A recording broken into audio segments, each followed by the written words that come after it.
Okay. Alright, before we put the timing cover on, we've got this little washer here. And this washer goes up against the gear. You can see the witness marks there from the gear. And the marks on the front here are where the pulley comes to. So I thought I'd better put that on just while we're planning, or while we're getting ready, because it'll be nothing worse than getting everything on. Then you look in the bucket and here's this little fella. So look, that should go up against the gear, but look, it doesn't. So we've got a problem. If we look at the same, pull that up in here. The same place on the old timing cover, we have a chamfer here and a chamfer here. And when we look at bringing the washer back, the washer actually sat down just below the front edge. It's probably hard for you to see, but the washer actually sat below the front edge of the timing cover. But with the square edges on the new aftermarket, with the new aftermarket timing cover, this won't sit right back. So we have to take the corners off this timing cover. So we've either got to pull the whole front off, sump off, the whole thing again, or what I'll probably do is I'll just jam rag and a greasy rag up in here, and I'll try and just cut that out if I can.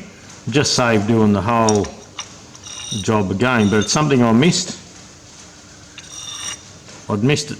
Well, I looked at all the holes, and as you know, I buffed it up and I got any burrs missing and all that, but I hadn't paid attention to this front corner here. So it looks like we've got a little bit of extra work this morning in doing that. The other option would be make the washer a bit smaller, but no sense in that. I think we'll just, I'll mark out with a Sharpie where we have to be, and all the gears no further back. We never took the gear off, so it's not a crankshaft problem. The gears are lining up here all around. The timing gears are lining up nicely. It's just an aftermarket part where they've got it almost right, but not right, not quite right enough.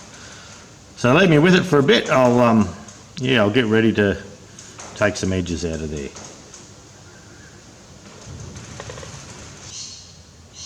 Well, that took a lot longer than I thought.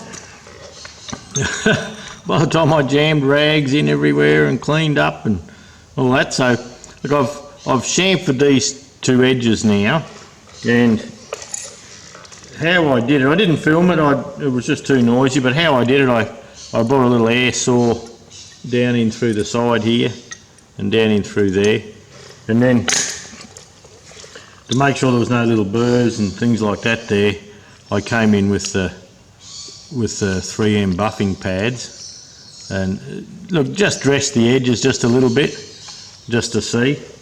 But now the gear, or the thrower, or the slinger, the oil slinger, it's got a nice clearance all the way around. It's probably 2 millimeters, maybe more. Yeah, it'd be 2.5 to 3 mil this side, and probably 2.5 on this side here. So there you go, that's just something to keep in mind. I thought I'd had a good look at this new timing cover, but it wasn't a genuine one, it was an aftermarket one, and as with a lot of aftermarket parts, they get it close but not perfect. So we're ready to put the timing cover on now, so we'll get back on track again.